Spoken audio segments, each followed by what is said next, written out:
back to World Crisis Radio. So, to sum it up, the program for Ireland is the Anglo-Irish Bank is already nationalized. Now, shut it down, wrap it up, and in the course of liquidation, wipe out credit default swaps, wipe out collateralized debt obligations, indeed, wipe out all derivatives in the course of that liquidation.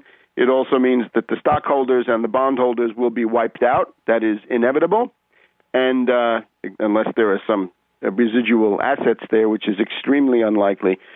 And then seize control of the credit creation power. And again, this would have to be done at the European level, unless you want to have Ireland go it alone, which always remains a possibility. And again, if national survival is the question, then that's what you have to do.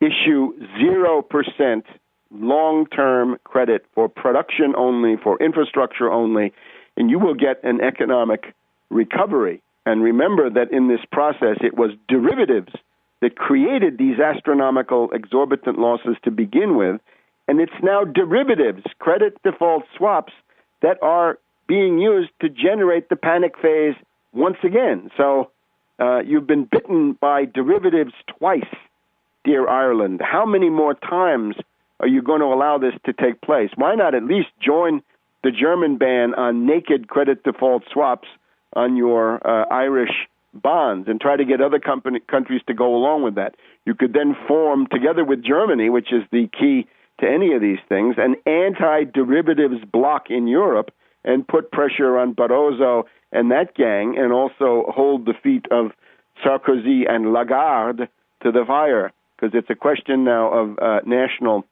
survival. Now, this Irish crisis, obviously then extending, as we said, the Spanish have been downgraded. There are stories that Portugal is going to come under attack soon. The austerity programs are extremely controversial, right? The Browning-style deflationary austerity programs of the type demanded by these Tea Party fanatics. Even the IMF says by reducing budget deficits, growth will be cut, unemployment will be cut. Even the IMF can tell you that. Well, that, of course, is undeniable. So what's the alternative? It's what I've just said. Now, other than this, we have this currency chaos going on. The dollar right now at I think it's about a 6-month low. The euro has rebounded up to the 136, 137 area. But, of course, the big news is gold. Gold going over $1,300 an ounce, probably for the first time in history. And that indicates trouble, fear spreading in the international currency system. We've also got this debate in the United States, what to do about the depression, right? There are many signs that the depression is going to take a downward path, right? The reports on industrial manufacturing, that is down. Business confidence is down. A general slowing, in other words, a new lurch downward in the general trajectory of the depression is there. So in the past week, we've also had this faction fight in public in the Federal Reserve.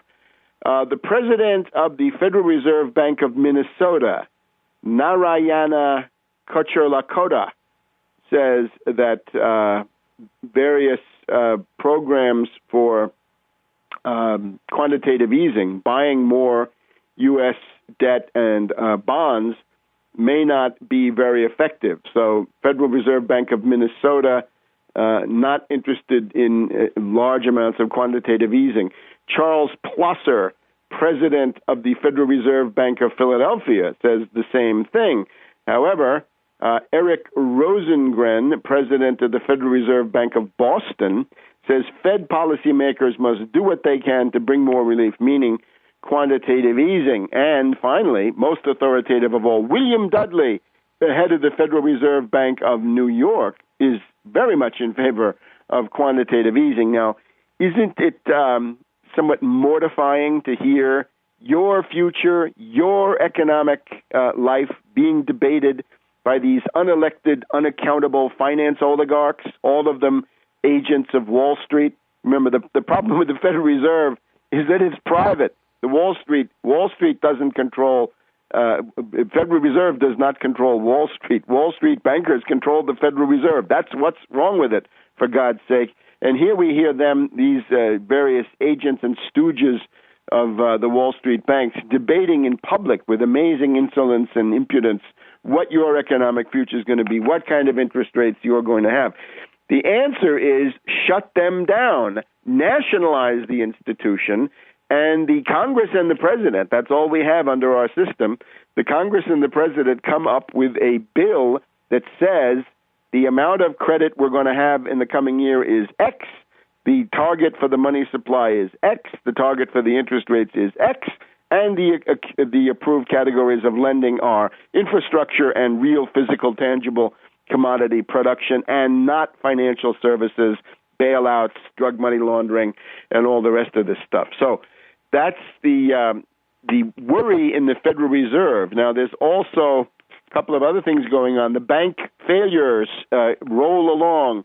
Wall Street Journal, September 27th. Banks keep failing with no end in sight.